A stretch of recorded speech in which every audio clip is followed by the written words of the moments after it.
Olá, eu me chamo Carolina Faria, sou cantora lírica, professora de canto e estou aqui a convite do Sistema Nacional de Orquestras Sociais, Academia Sinos de Ópera, para te ensinar um pouco a respeito de libretto. Libretto, do italiano, significa livrinho. Aquele livrinho que é vendido na porta do teatro e que vai conter, enfim, informações sobre o elenco, sobre a equipe criativa, alguma resenha sobre o espetáculo. Hoje em dia, o libretto contém esses elementos. Antigamente, a gente está indo na raiz do conceito de libretto, no tempo em que não existia iluminação, além de velas, depois a gás, né? E o teatro ficava completamente aceso e não existia legenda, as pessoas acompanhavam o livrinho, elas iam lendo e acompanhando e vendo o que estava se passando ali em cena, sabendo o que o povo estava cantando. É claro que os cantores também cantavam de forma muito clara, existia todo um cuidado para que a emissão fosse absolutamente clara. Mas, né? Uma cortesia, é legal a gente acompanhar sílaba a sílaba, muitas vezes eram textos extensos, obras extensas, então legal a gente poder acompanhar. Então tá aí a raiz do conceito de libretto. Ele também contém informações a respeito da encenação, a melhor encenação do espetáculo. Então, o libretto original, ele é roteiro, ele é argumento e é indicação de representação em cena. Na partitura, a partitura ela contém elementos do libretto mais a música. Na partitura, você tem um elemento ainda mais completo, que você tem no tempo musical o que cada rubrica de cena que vem do libretto, né, que está lá registrada, documentada no libretto, em que tempo musical aquilo vai acontecer. Mas, para um estudo mais aprofundado da encenação, você tem ali no libretto uma peça preciosa de compreensão, uma chave de compreensão muito importante. Mas e aí, qualquer texto pode ser cantado? Originalmente não é bem assim. Você vai à literatura e vai comparar com o vocabulário que é usado em ópera. Você diz, uau, mas que vocabulário é esse? Palavras repetidas? Por que eles não usam mais palavras diferentes? Por uma convenção em torno da melhor escolha das palavras mais adequadas para o canto. Essa pessoa que desenvolve esse texto, que muitas vezes faz a versão de romance, de Dama das Camélias para virar Traviata, de João e Maria, né, um conto tradicional popular, para virar um João e Maria em forma de ópera, essa pessoa é o libretista. É um tipo de escritor, ele tem uma formação como escritor, evidentemente, mas um escritor especializado em fazer essa versão para que os versos caibam no canto e que esse canto seja livre. A Maria Callas, chiquérrima, já dizia: um fonema errado é capaz de arruinar uma apresentação. E eu concordo completamente com ela, porque o texto, quando é fácil, facilita o canto. Quando é difícil, é um Deus nos acuda. Vale também ressaltar que o público que visitava a ópera, né? Até hoje, aqui no Brasil, a gente tem bastante variedade de classes sociais, mas com o tempo foi sendo visto como uma coisa de elites, né? Para você desfilar com seus casacos de pé. Não é bem assim não, viu, gente? É um teatro para todos. Você tinha realmente reis, duques e princesas, né, nos seus camarotes, mas você também tinha o pessoal proletariado mesmo, lá nos andares superiores, né, muitas vezes não tinha assento, eles ficavam de pé, mas todo mundo assistia o mesmo espetáculo. Até hoje, você sabe que em Viena existe o Stehplatz. Stehplatz é aquele ticket bem mais barato, a coisa assim, se o ticket custa 300 euros, o Stehplatz vai custar 5 euros. Ainda tem bastante gente que ganha esse ingresso de graça por estar desempregado, enfim, tem uma certa linha de assistência que o povo possa entrar no teatro.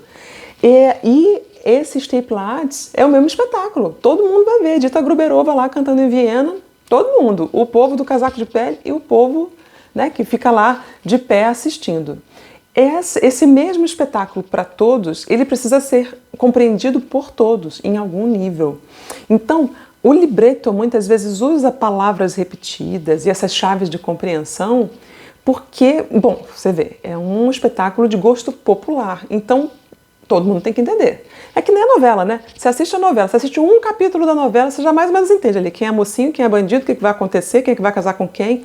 Quer dizer, a ópera não é muito diferente, há inclusive uma herança, né? A ópera, ela é mãe da novela, muitos dos chavões do que acontece ali na novela das 8, das 7, das 6, na realidade vieram da ópera, né, como convenções, e assim a gente vai.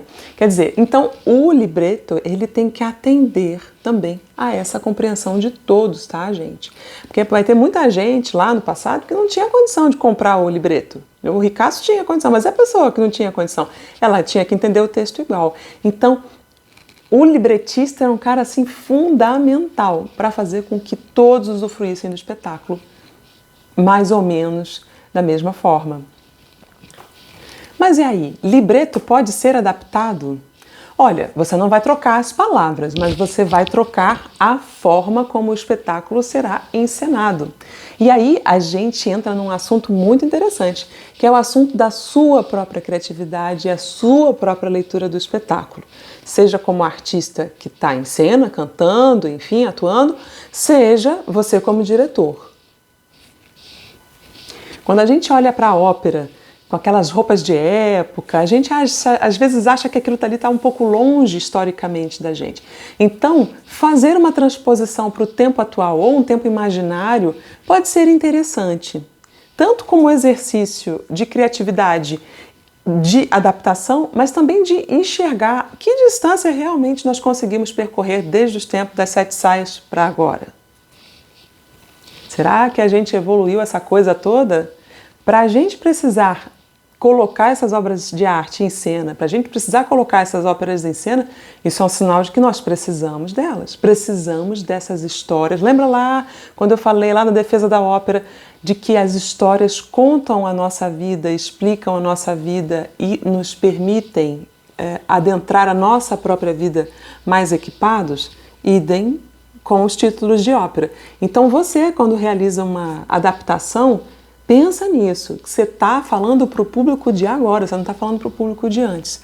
Mesmo que você faça a sua encenação da ópera completamente de acordo com o que manda o libreto original, avalia o quanto isso precisa ser conversado com o tempo atual. E muito se conseguiu com aquilo que a ópera realizou, né?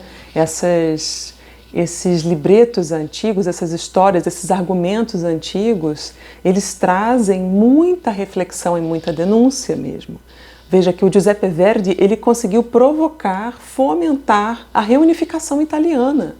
O Va Pensiero, que até hoje é tão emocionante ouvir e que tantas vezes o povo italiano mesmo, né, quando entra em apuros, em aflição, eles cantam o Va Pensiero, ele é um canto de união do povo. Então a ópera, ela tem essa capacidade mesmo de cantar coisas que estão num nível muito profundo. E você, lembra, estou aqui estressando falando isso de novo, viu? Lembra que existe sempre a necessidade de uma transposição para o teu tempo, para o teu agora, e não apenas uma cópia ou uma imitação. Se bem que cópia, que imitação, né? É quase que impossível, porque todas as vezes em que você entra em cena, você vai entrar em cena com um outro fazer, uma outra proposta, um outro corpo, uma outra mente. É o grande filósofo grego, que eu não vou me lembrar agora, que diz que nenhum homem se banha 2 vezes no mesmo rio. Então, existe sempre essa necessidade de reavaliar a obra. Lembrando que quando você faz um corte, uma adaptação da ópera, você tem que não vai deturpar o libreto, né? Quer dizer, as pessoas têm que entender o que está acontecendo ali. Tenta não cansar tanto seus artistas, quer dizer, não coloca o mesmo artista para cantar o tempo todo, dá uma certa alternância.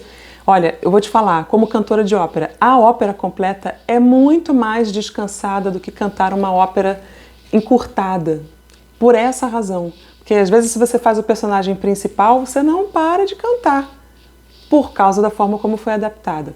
Você sabe que uma solução super interessante foi o que a gente fez lá pelos idos de 2003, 2004, até 2008, que foi o Ópera no Bolso, um projeto lindo da Prefeitura do Rio de Janeiro, onde a gente fazia as óperas em língua original com um narrador. E na hora que o narrador narrava, a gente descansava a nossa garganta. Pega essa ideia, que essa ideia é boa, viu? E outra coisa deliciosa, nosso cenário ele vinha numa caixinha, era realmente um livrinho de histórias que se abria. Vamos ver se a gente vai colocar aqui algumas fotos na edição para vocês verem que graça que era. Então, gente, ópera pode ser adaptada, ela deve ser adaptada, guardando as devidas proporções. Quando você assistiu o pessoal de técnica falando, né, técnica de palco falando, Flávia Furtado e tal, fica de olho, porque certamente ali você vai encontrar chaves de solução para colocar uma ópera num ambiente não necessariamente, porque eu imagino que você vai encenar a sua ópera em ambientes não convencionais. Leve em consideração, por favor, a acústica, soluciona a acústica. A voz lírica ela foi feita para soar num ambiente adequado do teatro. E a voz lírica, quando colocada num ambiente desfavorável, a voz fica cansada e o povo não ouve direito o que a gente está cantando. Então, talvez alguma forma de sonorização pode ser interessante sim, tá? Avalia isso. Eu acho que a palavra final que eu posso te falar, que te dá a respeito de adaptação de história em ópera é: usa seu bom senso, sua criatividade, olha para o tempo onde você está, entende que a obra de arte, se ela está sendo feita agora, ela é necessária. Você vai conversar com gente de todos os níveis. Você não sabe o que a pessoa que vem assistir o seu espetáculo vem buscar. Tenha sempre alguma coisa para oferecer para todos que vierem até você. Olha, e viva o teatro e viva a ópera.